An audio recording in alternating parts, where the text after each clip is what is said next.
Assalamualaikum warahmatullahi wabarakatuh. Bismillahirrahmanirrahim. Wassalatu wassalamu ala asyrafil makhluqin wa ala alihi wa sahbihi ajma'in. Amma ba'd. നമുക്കറിയാം അവലവൻ കേൾക്കുന്നതാണ് ഖത്മുൽ അംബിയ. സല്ലല്ലാഹു അലൈഹി വസല്ലം തങ്ങൾ അന്ത്യപ്രവാചകരാണ്. സല്ലല്ലാഹു അലൈഹി വസല്ലം തങ്ങൾക്ക് ശേഷം ഇനി ഒരു പ്രവാചകൻ വരാനില്ല. ഈ വിശ്വാസത്തെ ആരെങ്കിലും നിഷേധിച്ചാൽ അവൻ കാഫിറായി പോകുന്നതാണ്. എന്നാൽ ചരിത്രം പരിശോധിക്കുകയാണെങ്കിൽ നമുക്ക് കാണുവാൻ സാധിക്കും ചില കുരുട്ടുബുദ്ധികൾ കാരണവും അതുപോലെ തന്നെ നിഗൂഢ ലക്ഷ്യങ്ങളൊക്കെ വെച്ചുകൊണ്ട് ചില ആളുകൾ പ്രവാചകത്വ വാദവുമായി പല കാലങ്ങളിലും രംഗത്ത് വരികയുണ്ട്. അപ്പൊ അതിനെക്കുറിച്ചുള്ള സല്ലല്ലാഹു അലൈഹി വസല്ലം തങ്ങളുടെ ഖത്മുൻ നബുവത്തിന്റെയും അതിന്റെ വിവാദങ്ങളുടെയും ഒരു ചർച്ചയാണ് ഇവിടെ ഉദ്ദേശിക്കുന്നത്. അപ്പൊ ഇതിനെക്കുറിച്ച് പറയുമ്പോൾ നമ്മൾ എന്താണ് ഖത്മുൻ നബുവ എന്നതിനെ കുറിച്ച് നമ്മൾ അറിയേണ്ടതുണ്ട്. അപ്പൊ എന്തൊക്കെ കാര്യങ്ങളാണ് ഈ ഖത്മുൻ നബുവയെ കുറിച്ച് നമ്മൾ സംസാരിക്കുമ്പോൾ അതിനെ കുറിച്ച് അറിഞ്ഞിരിക്കുന്നത്? ശരിയായ ഒരു മുസ്ലിമിന് ഇത്തരത്തിലുള്ള ഒരു ചർച്ചയ്ക്കുള്ള ആവശ്യം തന്നെ അവൻ്റെ മനസ്സങ്ങളിലേക്ക് യാതൊരുവിധ ഒരു പോരാട്ടം സൃഷ്ടിക്കുന്ന ഒരു സാഹചര്യം തന്നെ വരുന്നില്ല. എങ്കിൽ തന്നെ ഇങ്ങനത്തെ ആളുകൾ വരുമെന്നറിയാവുന്ന അല്ലാഹു സുബ്ഹാനഹു വ തആല അവൻ്റെ ഖുർആനിക വചനങ്ങൾ കൊണ്ട് തന്നെ അവൻ്റെ സത്യങ്ങളോട് പറയുന്നുണ്ട്. മാ കാന മുഹമ്മദൻ അബാ അഹദിൻ മിൻ റിജാലിക്കും വലാകിൻ റസൂലുള്ളാഹി വ ഖാതമൻ നബിയ്യീന വ കാന അല്ലാഹു ബികുല്ലി ഷൈഇൻ അലീമ. അല്ലാഹു സുബ്ഹാനഹു വ തആലയുടെ ഖുർആനിലൂടെ പറയുകയാണ്, റസൂലുള്ളാഹി വ ഖാതമുൻ നബിയ്യീൻ, അല്ലാഹുവിന്റെ റസൂല് അന്ത്യപ്രവാചകനും അള്ളാഹുവിന്റെ ദൂതനുമാണ്. ഖാതമുൻ നബിയ്യീൻ എന്ന് എടുത്തു പറഞ്ഞുകൊണ്ട് തന്നെ അല്ലാഹു സുബ്ഹാനഹു വ തആല അവന്റെ റസൂലിനെ പരിചയപ്പെടുത്തുന്നുണ്ട്. മാത്രവുമല്ല, ഇനി ആരെങ്കിലും ഇത് എല്ലാ ലോകക്കാർക്കും പ്രവാചകനാണോ?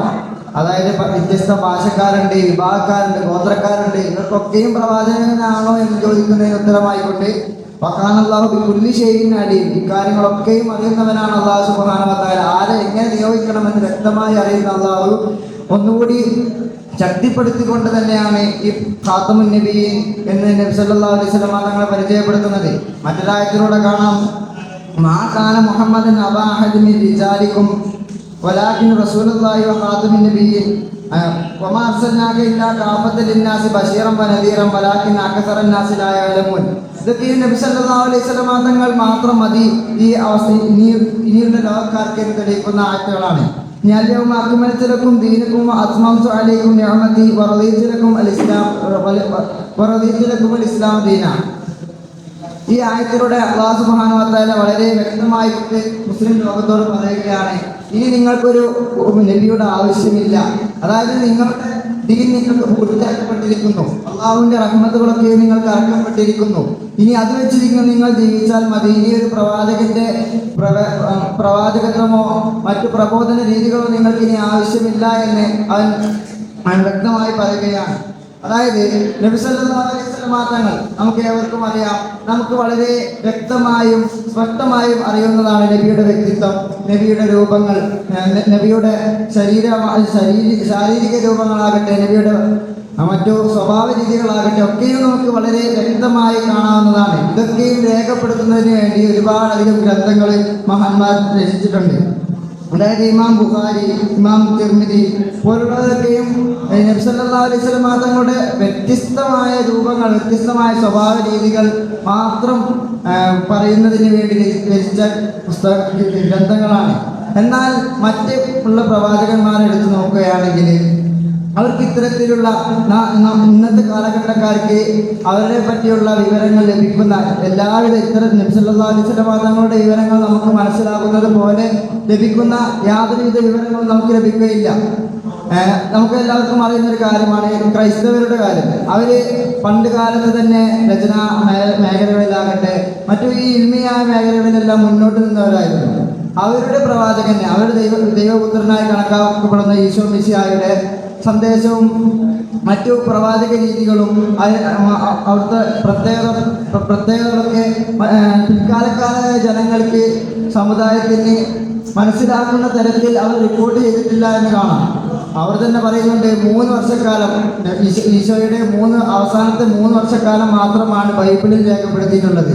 50 ദിവസങ്ങൾ മാത്രമാണ് ശരിയായ ഗതിയിൽ അത് പരിചയപ്പെടുത്തിയിട്ടുള്ളതെന്ന് അവരുടെ വേദപണ്ഡിതന്മാർ തന്നെ പറയുന്നുണ്ട്.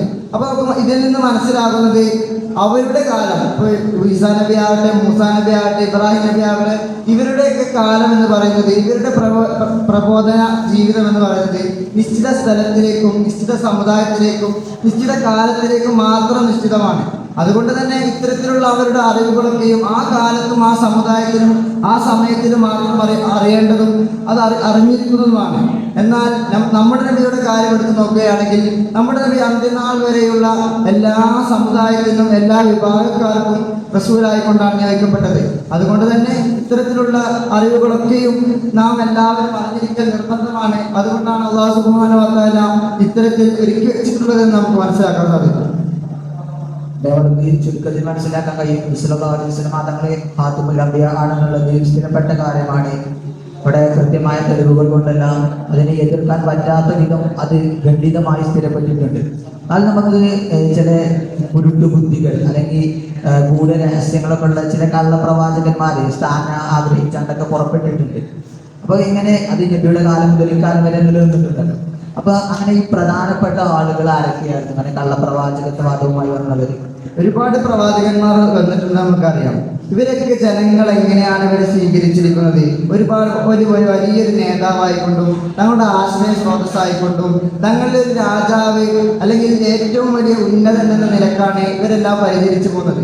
എന്നാൽ ഇത്തരം രീതിയിലൊരു പരിചരണ കിട്ടാൻ വേണ്ടിയിട്ടോ അല്ലെങ്കിൽ ഇത്ര നേതൃത്വ സ്ഥാനം കൈവരിക്കാൻ വേണ്ടിയിട്ടോ ഇങ്ങനെ ഈ ദുരാഗ്രഹങ്ങൾ മനസ്സിൽ വെച്ചുകൊണ്ടാണ് ഒരുപാട് കള്ളപ്രവാചകന്മാർ നബിക്ക് ശേഷം, നബിക്ക് മുമ്പും പുറപ്പെട്ടിട്ടുണ്ട്. നബിക്ക് ശേഷം പുറപ്പെട്ടതാണ്, നബിയുടെ കാലഘട്ടത്തിൽ തന്നെ പുറപ്പെട്ടതാണ് മുസൈലിമത്തുൽ കദ്ദാബ് എന്ന് പറയുന്നത്. കദ്ദാബ് നുണയൻ എന്നാണ് അദ്ദേഹത്തെ വിളിക്കപ്പെടുന്നത്. ഇയാള് യമാമയിലെ ബനു ഹനീഫ ഗോത്രത്തിലെ ഒരു നേതാവായിരുന്ന ഇയാള് നബി സല്ലല്ലാഹു അലൈഹി വസല്ലം തങ്ങളുടെ കാലഘട്ടത്തിൽ തന്നെ ഞാൻ പ്രവാചകനാണ്, ഞാൻ നബിയെ പോലെ പ്രവാചകനാണ് എന്ന് പറഞ്ഞ് രംഗപ്രവേശനം നടത്തിയതാണ്. എന്നാൽ അബൂബക്കർ സിദ്ദീഖ് റളിയല്ലാഹുവിന്റെ കാലത്ത് ഇയാൾക്കെതിരെ ഒരു യുദ്ധം നടത്തുകയും അങ്ങനെ ആ യുദ്ധം എന്നറിയപ്പെട്ട ആ യുദ്ധത്തിൽ 1200-ലധികം സ്വഹാബികൾ ഈ യുദ്ധത്തിൽ ഷഹീദായിട്ടുണ്ട്. പിന്നെ വേറൊരു വിഭാഗമാണ്, വേറൊരു കള്ളപ്രവാചകനാണ് അൽ അസ്വദുൽ അൻസി. ഇയാൾ യമനിലെ ഒരു ഗോത്ര നേതാവായിരുന്നു. ഇയാളുടെ പ്രവാചകത്വവാദം നബിയെ പോലെ നബിയുടെ അവസാന കാലത്തായിരുന്നു ഇയാൾ പ്രവാചകത്വവാദവുമായിട്ട് രംഗപ്രവേശനം നടത്തിയത്. ഇയാളൊരു മാന്ത്രികനായിരുന്നു എന്ന് പറയപ്പെടുന്നുണ്ട്. പിന്നെ ഇയാളെ ഇസ്ലാമിക സൈന്യം വധിക്കുകയാണ് ഉണ്ടായത്. ശേഷം ഒരു സ്ത്രീയാണ് സജാഹ് ബിൻത് ഹാരിസ് എന്ന് പറയുന്ന ഒരു സ്ത്രീയാണ്. ഇത് തെമീം ഗോത്രത്തിലെ ബനു തഗ്ലിബ് ഗോത്രക്കാരിയായ ഒരു ക്രിസ്ത്യൻ യുവതിയാണ്. ഈ നേരത്തെ സൂചിപ്പിച്ച മുസൈലിമത്തുൽ കദ്ദാബിനെ വിവാഹം കഴിച്ചിട്ടാണ് ഇവർ പ്രവാചകത്വവാദം, ഒരു യുവതി ഒരു പ്രവാചകയാണെന്ന് പറഞ്ഞുകൊണ്ട് വരുന്നത്. ശേഷം മുസൈലിമയെ വധിച്ചതിന് ശേഷം ഈ യുവതി മുസ്ലിമായി എന്ന് പറയപ്പെടുന്നു. പിന്നെ ദുരൈസാ ബിൻ ഖുവൈലിദ് അൽ അസദി എന്ന് പറയുന്ന ഒരാളെ കള്ളപ്രവാചകത്വമായി രംഗപ്രവേശനം നടത്തിയിട്ടുണ്ട്. അസദ് ഗോത്രത്തിലെ ഒരു നേതാവായിരുന്നു. ഖാലിദ് ബിൻ വലീദ് എന്ന് പറയുന്ന സ്വഹാബി വൈദ്യർ ഇയാളോട് ഈ കള്ളപ്രവാചകനായ ഈ അസദ് ഗോത്രത്തിലെ ദുലൈസ് ബിൻ ഖുവൈലിദ് അൽ അസദി ഇയാളോട് യുദ്ധം നടത്തുകയും ഈ യുദ്ധത്തിൽ ഇയാൾ പരാജയപ്പെടുകയും ശേഷം ഇയാൾ മുസ്ലിം ആവുകയാണ് ചെയ്തത്. അപ്പോൾ നമുക്കിതിൽ നിന്ന് മനസ്സിലാവുന്നത് ഇങ്ങനെയുള്ള ആളുകളൊക്കെ വന്നാൽ ഒന്നുകിൽ ഇവരെ യുദ്ധം ചെയ്ത് അവരെ അടിച്ചമർത്തും, അല്ലെങ്കിൽ പിന്നീട് ഇവർക്ക് വെളിപാട് വേണ്ടി മുസ്ലിം ആവുകയാണ് ചെയ്തത്. ഇവരിൽപ്പെട്ടതാണ് ലാനബി മുത്തനബി എന്ന് പറയുന്ന ഒരു കവി. ഇതൊക്കെയും കള്ളപ്രവാചകത്വം ബാധിച്ച ഒന്നാമരുടെ കൂട്ടത്തിൽപ്പെട്ടതാണ്. ഇവരൊക്കെ നബിയുടെ കാലഘട്ടം അല്ലെങ്കിൽ അതിനോട് തൊട്ടടുത്ത കാലഘട്ടത്തിലാണ്. അപ്പൊ നമുക്ക് ഈ ആധുനിക കാലഘട്ടത്തിൽ ആധുനിക കാലഘട്ടത്തിൽ നമുക്കിപ്പോൾ കാണാൻ കഴിയുന്നതാണ്. ഇവിടെ അടുത്ത് പാണിമ്പലത്തും മറ്റു സ്ഥലങ്ങളിലൊക്കെ കാണാം. പാണിമ്പലം, കരുളായി പോലുള്ള സ്ഥലങ്ങളിലൊക്കെ നമ്മൾ ഇന്നും കാണുന്നതാണ് കാദിയാനികൾ. മുഹമ്മദ് അഹമ്മദ് ബിൻ അബ്ദുല്ല ഗുലാം അഹമ്മദ് ഇവരുടെയൊക്കെ നേതൃത്വത്തിൽ വന്ന കാദിയാനിസം. ഇതിനെ കുറിച്ച് നാം കൂടുതലൊന്ന് പഠിക്കേണ്ടതുണ്ട്. അതായത് കാദിയാനിസത്തെ കുറിച്ച് നമ്മൾ കൂടുതൽ പറയുമ്പോൾ നമുക്കറിയാം, അഹമ്മദിയ മുസ്ലിം ജമാഅത്ത് എന്ന പേരിൽ ലോകത്താകമാനം പ്രസിദ്ധമായ കാദിയാനി പ്രസ്ഥാനം 1899 ഇന്നത്തെ പഞ്ചാബിലെ കാദിയാൻ പ്രദേശത്തിൽ മിർസാ ഗുലാം അഹമ്മദ് കാദിയാനി സ്ഥാപിച്ചതാണ്. അപ്പോൾ നമ്മൾ ആദ്യമായിട്ട് നോക്കുമ്പോൾ ഇവരുടെ ഇന്നത്തെ പ്രവർത്തനങ്ങൾ നമ്മുടെ അടുത്ത പ്രദേശങ്ങളിലൊക്കെ ഇവിടെ ഉണ്ട് എന്ന് നമ്മൾ പറയുന്നുണ്ട്. ഇവരുടെ വാണിജ്യം കരുളായി 10 മില്യൺ പോലുള്ള പ്രദേശങ്ങളൊക്കെ ഇപ്പോഴുണ്ട്. ഇപ്പൊ ഇവരെ ഇന്നത്തെ പ്രവർത്തനങ്ങൾ നോക്കുകയാണെങ്കിൽ ഏഷ്യ, ആഫ്രിക്ക, വടക്കേ അമേരിക്ക, തെക്കേ അമേരിക്ക തുടങ്ങി 7 ഭൂഖണ്ഡങ്ങളിലായി ലോകത്തിന്റെ നാനാഭാഗങ്ങളിൽ ഏകദേശം 210 രാജ്യങ്ങളിൽ ജർമ്മനി, അമേരിക്ക പോലുള്ള 210 രാജ്യങ്ങളിൽ ഏകദേശം മുസ്ലിം ജനസംഖ്യയുടെ 1% വരുന്ന 1 കോടി 2 കോടിയോളം ആളുകൾ ഇവർക്ക് ഉണ്ട് എന്നാണ് പറയപ്പെടുന്നത്. അതായത് അതുപോലെ തന്നെ ഇവരുടെ ഇപ്പോഴത്തെ നേതാവ് എന്ന് പറയുന്നത് മിർസ മസ്റൂർ അഹമ്മദ് ആണ്. അതായത് 2003 ഇയാള് നേതാവായിട്ട് വരുന്നത്. ഇവരുടെ നേതാവിന്റെ പേര് ഖലീഫ എന്നൊക്കെയാണ് വിശേഷിക്കുന്നത്. ഈ കാലഘട്ടത്തിലെ നേതാവ് ഇപ്പോഴുണ്ട്. ഇയാള് 5ാമനാണ്. 4 ആളുകള് ഇതിന് മുമ്പ് കഴിഞ്ഞു. പക്ഷെ ഇപ്പോൾ ഇവര് ആസ്ഥാനമായിട്ട് പ്രവർത്തിക്കുന്നത് ലണ്ടൻ ആസ്ഥാനമായിട്ടാണ് പ്രവർത്തിക്കുന്നത്. അതുവരെ ഇവര് പാകിസ്ഥാനിലെ റബ്ബ എന്നുള്ള സ്ഥാനത്ത്, അതായത് ഇന്ത്യയിലെ കാദിയക്കായിട്ട് ഏറ്റവും കൂടുതൽ ജനസംഖ്യയുള്ള നാടാണ് അവിടെ പ്രവർത്തിച്ചു. അപ്പൊ ഈ പാകിസ്ഥാൻ ഭരണ പരിഷ്കാരം കൊണ്ടല്ലോ അവരുടെ ഭരണഘടന ഇക്കാലത്ത് പാകിസ്ഥാൻ തന്നെ അവരുടെ മുസ്ലിം അല്ലാന്ന് 1947 തോന്നുന്നു അവര് ഭരണഘടന ഭേദഗതി ചെയ്യുകയും ഇവരെ അവിശ്വാസികളായി പ്രഖ്യാപിക്കുകയും അവർക്ക് അവിടെയുള്ള മതം പ്രചരിപ്പിക്കാനൊക്കെ വിലക്ക് ഏർപ്പെടുകയും ചെയ്തു. അപ്പൊ ഇവരെ പ്രവർത്തനം സുഗമമാക്കാൻ വേണ്ടിയാണ് പിന്നീട് ലണ്ടനിലൊക്കെ ഇവരുടെ പ്രവർത്തനം മാറ്റുന്നത്. പിന്നെ ഇവരുടെ ഇപ്പോഴത്തെ പ്രവർത്തനം നോക്കുകയാണെങ്കിൽ ഇവര് സമൂഹത്തിന് സമാധാനം ഉണ്ടാക്കുന്നവരാണ്. അതായത് ലോ ഫോർ ആൾ എന്ന മുദ്രാവാക്യമാണ്. എല്ലാവരോടും സമാധാനം, ആരോടും വെറുപ്പില്ല. അവരുടെ പ്രബോധന രീതികൾ പല രീതിയിൽ മുന്നോട്ട് കൊണ്ടുപോവുകയാണ്. അത് അങ്ങനെ സമാധാന രീതിയിൽ സമാധാനത്തിന്റെ ആളുകളാണ് എന്ന വ്യാജേന ഇവിടെ പ്രചരിപ്പിക്കാനാണ് ശ്രമിക്കുന്നത്. അവരിപ്പോ ജനങ്ങളിലേക്ക് ഇറങ്ങിച്ചെല്ലാതെ പല കുരുട്ടുബുദ്ധികളും ഉപയോഗിക്കുന്നുണ്ടെന്ന് മനസ്സിലാക്കുന്നത്. ഇവരുടെ ഒപ്പം പ്രവർത്തനമാണ്. ഇവർക്ക് ഒരു വലിയ ചാരിറ്റി സംഘടന ഉണ്ട്. ഇപ്പോഴത്തെ അവരുടെ പ്രവർത്തനം നോക്കുകയാണെങ്കിൽ നമുക്ക് പറയാൻ കഴിയുമ്പോൾ ചാരിറ്റികളെ മറന്നു പിടിച്ചാണ്ട് അവരുടെ ആശയങ്ങൾ വിതരണം ചെയ്യണം. അവരുടെ ആശയം ഒരിക്കലും അവരെ നേരിട്ട് വിതരണം ചെയ്യുന്നില്ല. ഹ്യൂമാനിറ്റി ഫസ്റ്റ് എന്ന് പറയുന്ന ഒരു സംഘടനയുണ്ട്. അതായത് ആ സംഘടന ഇതിന്റെ ജനസംഖ്യ കാദിയാനികളുടെ ജനസംഖ്യ നോക്കുകയാണെങ്കിൽ ആദ്യത്തെ 10 രാജ്യങ്ങളിൽ 7 സ്ഥാനത്തുള്ള ആഫ്രിക്കയിലെ ജനസംഖ്യയാണ്. ആഫ്രിക്കയിലാണ് കാണാൻ സാധിക്കുന്നത്. അപ്പൊ അതിനുള്ള പ്രധാന കാരണം ഇവരുടെ ഹ്യൂമാനിറ്റി ഈ ധർമ്മങ്ങളൊക്കെ കൂടുതൽ ചെലവുകളുണ്ട്. അതിനുള്ള പ്രധാന കാരണം ഇവരുടെ ചാരിറ്റി സംഘടന. അതായത് ആഫ്രിക്ക നമുക്കറിയാം പരസ്യമായി പിന്നിൽ നിൽക്കുന്ന ഒരു രാജ്യമാണ്. അതായത് അവർക്ക് സ്കൂളുകളില്ല, ആശുപത്രികളില്ല, അടിസ്ഥാന സൗകര്യങ്ങൾ കുറവാണ്. അപ്പോൾ ഇവർക്ക് കുടിവെള്ളം പദ്ധതികൾ എത്തിക്കുന്നു, പിന്നെ സ്കൂളുകൾ സ്ഥാപിക്കുന്നു. ഇങ്ങനെ ചാരിറ്റി സംഘടനയുടെ മറവിൽ അവരുടെ ആശയങ്ങൾ അവരിലേക്ക് പ്രചരിപ്പിച്ച ഒരു വശീകരണ രീതിയാണ് അവർ ഇതാക്കണേ. അതുമാതിരി ഇവര് സമ്മേളനങ്ങൾ, സിംബോസിയങ്ങൾ, അങ്ങനെ ഓരോ പരിപാടികൾ നടത്തുന്നുണ്ട്. അതേമാതിരി അവരുടെ പ്രധാനപ്പെട്ട ഒരു പ്രധാനപ്പെട്ട ഒരു മാധ്യമം പറയാമെങ്കിൽ ഇവർക്ക് ആഗോള ടെലിവിഷൻ ശൃംഖല തന്നെയുണ്ട്. MTA ഇന്റർനാഷണൽ, അതായത് മുസ്ലിം ടെലിവിഷൻ അഹമ്മദിയ എന്ന പേരിൽ 24 മണിക്കൂർ പ്രവർത്തിക്കുന്ന ഒരു ടെലിവിഷൻ സാറ്റലൈറ്റ് ശൃംഖല അവർക്കുണ്ട്.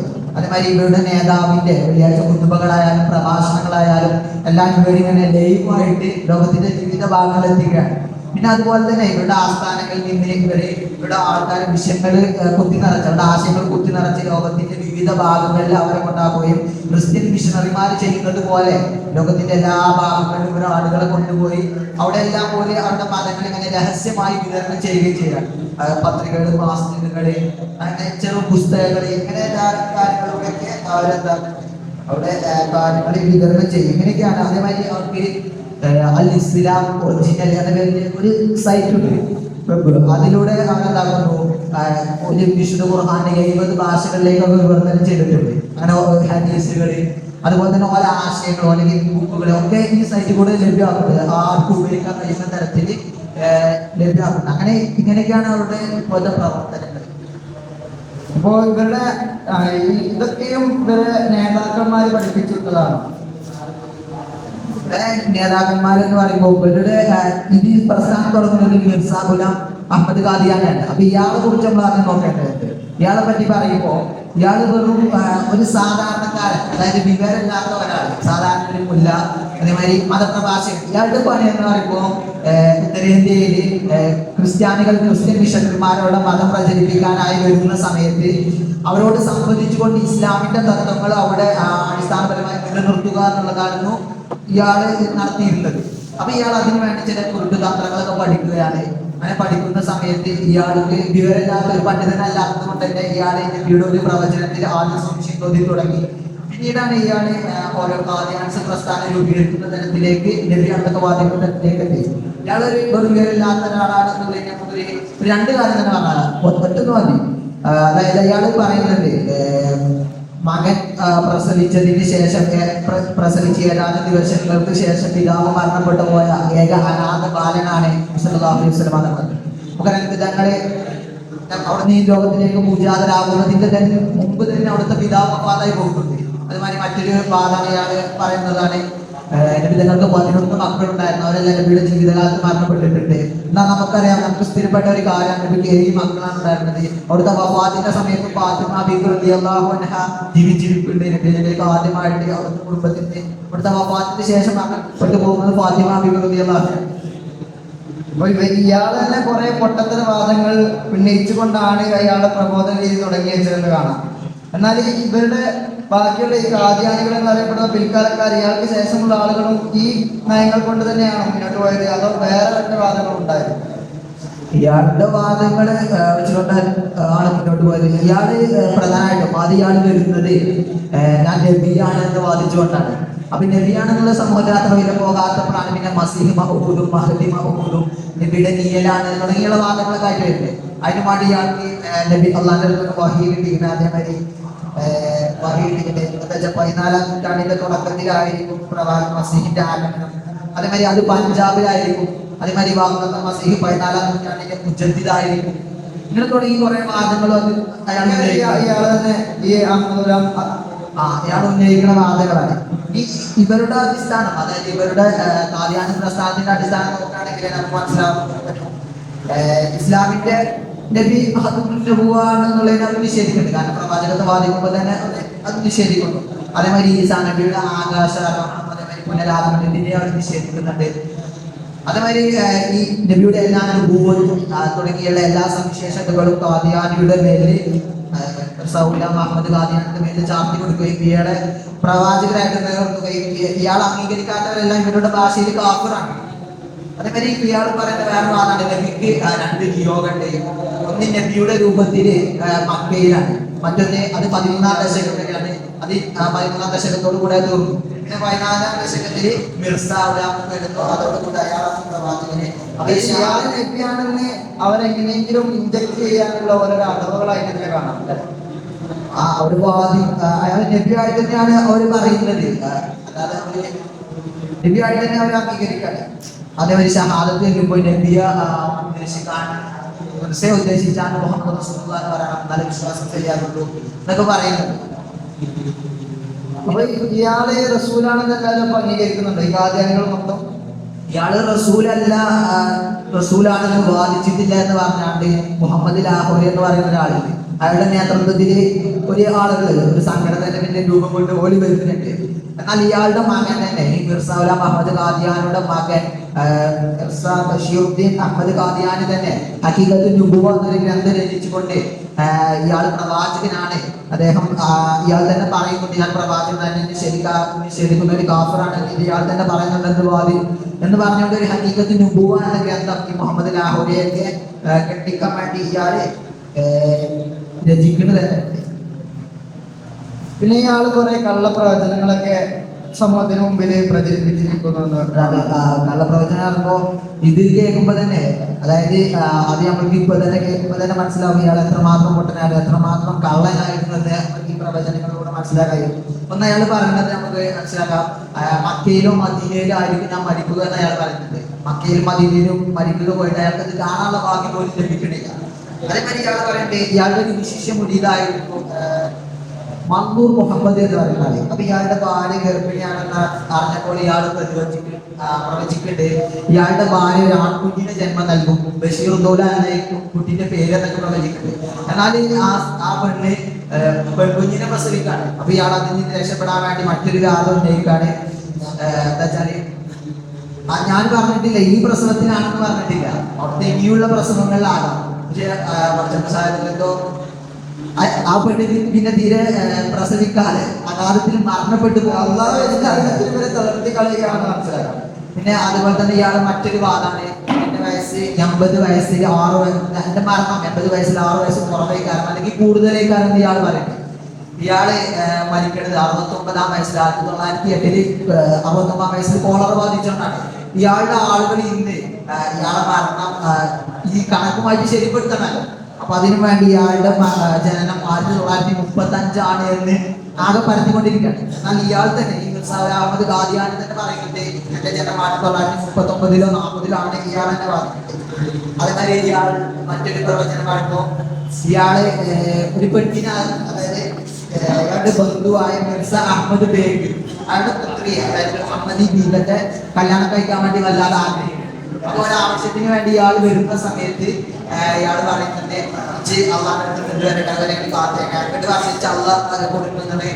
മകളെ വിവാഹം കഴിക്കാനോട് പറയുന്നുണ്ട്. അങ്ങനെ കുറച്ച് കാര്യങ്ങളുണ്ട്. അപ്പൊ ഇയാൾക്ക് ഈ പെണ്ണിനെ ഇവര് കൊടുക്കാൻ തയ്യാറാണില്ല, വേറെ ഒരാൾക്ക് കെട്ടിച്ചു കൊടുക്കാണ്. അപ്പൊ ഇയാൾ ഒരു 6 പ്രവചനം നടന്നിട്ടുണ്ട്. ആ 6 പ്രവചനങ്ങളും പുലരാതെ പോവുകയാണ് ചെയ്യുന്നത്. പിന്നെ ഇയാളുടെ അന്ത്യം നമ്മൾ വളർത്തുന്ന വയസ്സിൽ കോളറ ബാധിച്ചുകൊണ്ടാണ്.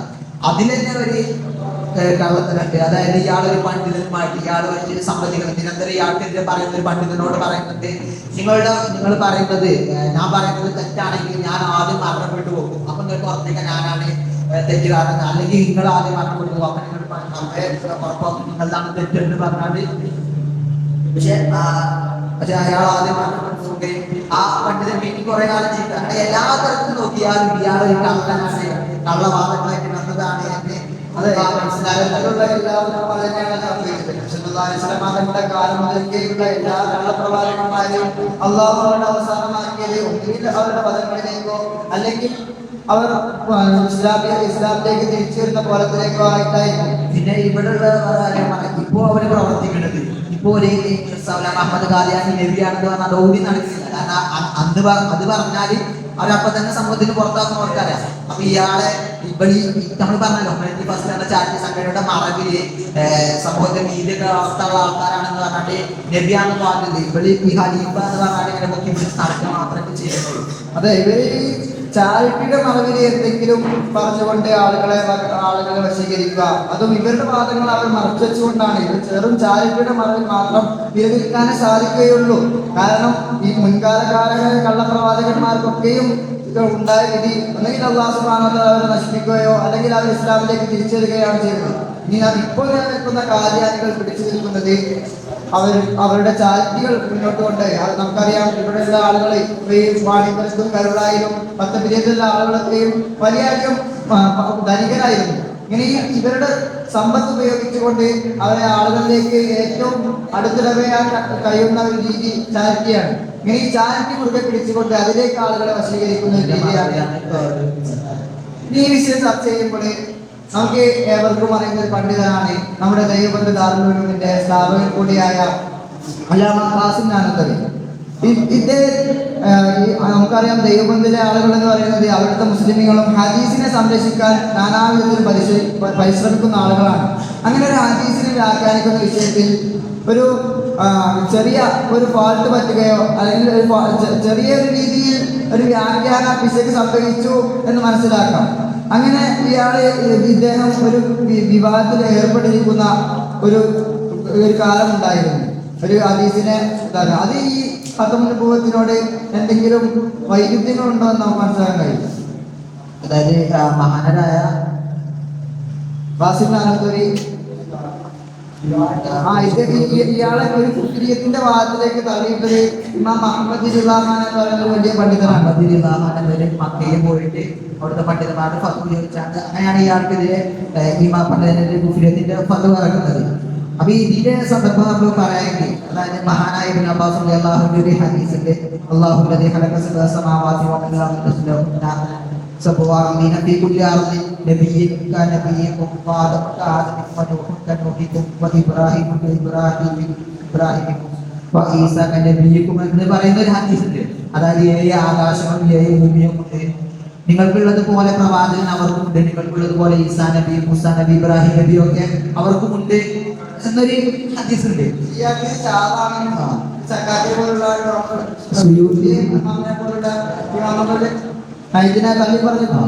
ഈ ഹദീസിനെ സ്വീകരിക്കാൻ പറ്റൂല, ഇത് അവിടെ നിർത്തണം, ഇത് നമ്മളതിനെ കുറിച്ച് ചർച്ച ചെയ്യരുത് എന്ന് പറഞ്ഞാണ്ട് സുയൂത്തി ഇമാമിനെ പോലുള്ള വലിയ വലിയ പണ്ഡിതന്മാർ ഫത്വ നൽകിയിട്ടുണ്ട്. എന്നാൽ മഹാനരെ അല്ലാമ ഖാസിനാണ് ഇതിനെന്താണ് ഇതിനെ സ്വീകരിക്കാൻ പറ്റും എന്ന രീതിയിൽ വ്യാഖ്യാനിച്ചുകൊണ്ട് ഒരു തഹ്ദീറുൻ നാസ് എന്നൊരു ഗ്രന്ഥം രചിക്കുന്നുണ്ട്. അപ്പൊ അതിൽ അദ്ദേഹം ആദ്യമായിട്ട് സത്യത്തിലുള്ള അതായത് ഹദീബുൻ നുബുവയുടെ ശരിയായ അർത്ഥം വിശദീകരിച്ചതിന്, അതായത് ഹദീബുൻ നുബുവ എന്ന് പറഞ്ഞാൽ കാലത്തിന് പിന്നിലാകുക എന്ന് തന്നെയാണ് അർത്ഥമെന്ന് വിശദീകരിച്ചതിന് ശേഷം പിന്നെ അദ്ദേഹം വേറൊരു കാര്യം കൂടി പറയുന്നുണ്ട്. അതായത് അതാണ് ഒരു വിഭാഗം, ചെറിയ വിഭാഗത്തെയാണ് അതായത് ഇതിന് സാങ്കല്പികമായ ഒരു അർത്ഥം കൊടുക്കാൻ പറ്റും. കാലത്തിന് പിന്നിലാകുക എന്നതിന് പ്രത്യേകിച്ച് മഹത്വമല്ല. ഹദീബുൻ നുബുവ എന്ന് പറഞ്ഞാൽ ഒരു സ്ഥാനമാണ്. പ്രവാചകന്മാരിൽ അവസാനത്തെ ആളാവുക, പ്രവാചക ശിഖിലേക്ക് അവസാനം കുറിക്കുന്നയാളാവുക എന്നാണ്. അല്ലാതെ സമാനിന് പിന്നിലാകുക എന്നുള്ളതിന് അത് പ്രത്യേകിച്ച് മഹത്വമൊന്നുമില്ല എന്ന് അദ്ദേഹം പറയുന്നുണ്ട്. പക്ഷെ നമുക്കറിയാം അങ്ങനെ പറയുമ്പോൾ ആദ്യമായി വരുന്നുണ്ട് നബിയങ്ങളിലേക്ക് അന്ത്യപ്രവാചകത്തെ നിഷേധിക്കുന്ന ഒരു കാര്യത്തിലേക്ക് ആദ്യമായി വരുന്നുണ്ടല്ലോ. അപ്പൊ നമുക്കറിയാം, നമ്മൾ അടിസ്ഥാന ഇതിനെ കുറിച്ച് നമുക്ക് അടിസ്ഥാന വിഷയമാണ് സല്ലല്ലാഹു അലൈഹി വസല്ലം ഹദീബുൻ നുബുവയാണ്.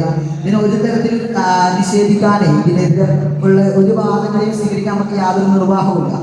അപ്പൊ ഇതിനൊരു വിടവ് തീർക്കുന്ന തരത്തിലാണ് ഇത് വന്ന് ഭവിക്കുന്നത്. മാത്രമല്ല ഇത് ഖാദിയാനികൾക്ക് അവര് ഉപയോഗിക്കുകയും ചെയ്യും. ഇവര് അതിനൊരു പ്രധാന ഒരു ആയുധമായിട്ട് അവർ ഉപയോഗിക്കുകയും ചെയ്യുന്നുണ്ട്. അപ്പോ അവർക്ക് നമ്മൾ ഒരു വഴി കൊടുക്കുന്ന സാഹചര്യമാണ് ഇത് ഉണ്ടാക്കി വരുന്നത്. എന്നാൽ ആ സമയത്ത് തന്നെ നമ്മുടെ പണ്ഡിതന്മാരോ മുഹദ്ദിസുകളോ അതിനെ തിരിച്ചറിയുകയും അതിനെതിരെ പറയാൻ നിൽക്കുകയും ചെയ്തിട്ടുണ്ട്.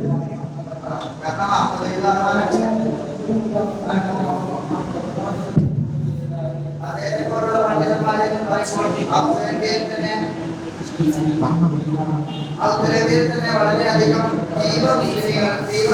സ്നേഹികളായിരിക്കുന്നവരാണ്.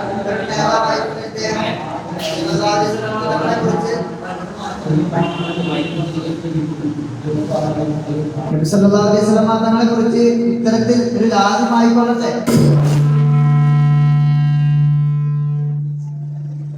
ഇത്തരത്തിൽ ഒരു വാദം വരുമ്പോൾ അതിനെ പ്രതിപാദിച്ചുകൊണ്ട് ഇയാളെ ഹൃദയത്തിലേക്ക് തള്ളിവിടുന്നത് പോലും നമ്മുടെ ഇമാമുകൾ ഇയാളെ നന്നാക്കിക്കൊണ്ട് ശരിയായ രീതിയിൽ പിൽക്കാലത്ത് നന്നാക്കുന്നുണ്ടെന്ന് നമുക്ക് പരിശോധിച്ചാൽ മനസ്സിലാവുന്നതാണ്. മൂന്നാമത്തെ പറഞ്ഞത്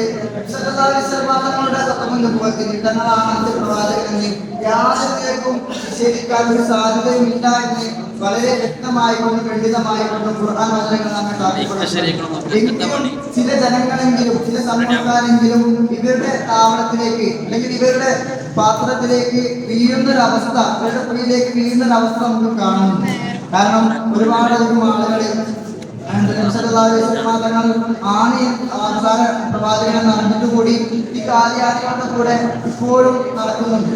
ഇവർ നടക്കാൻ ഒന്നാമത്തെ കാരണം എന്ന് പറയുന്നത് മാത്രങ്ങളെ പോലെ ഒരുപാട് അധികം ആളുകൾ ഒരുപാട് നബിമാരെ ഈ ലോകത്തേക്ക് പ്രവാചകത്വ വാദവുമായിട്ട് യഥാവിധത്തിൽ പ്രവാചകന്മാരായി നിയോഗിക്കപ്പെട്ടിട്ടുണ്ട്.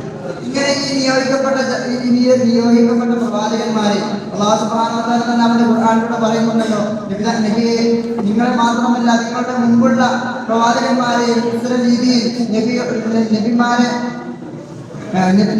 ധിക്കരിക്കുന്നതായ രീതിയിൽ പഠിച്ചിട്ടുണ്ട്.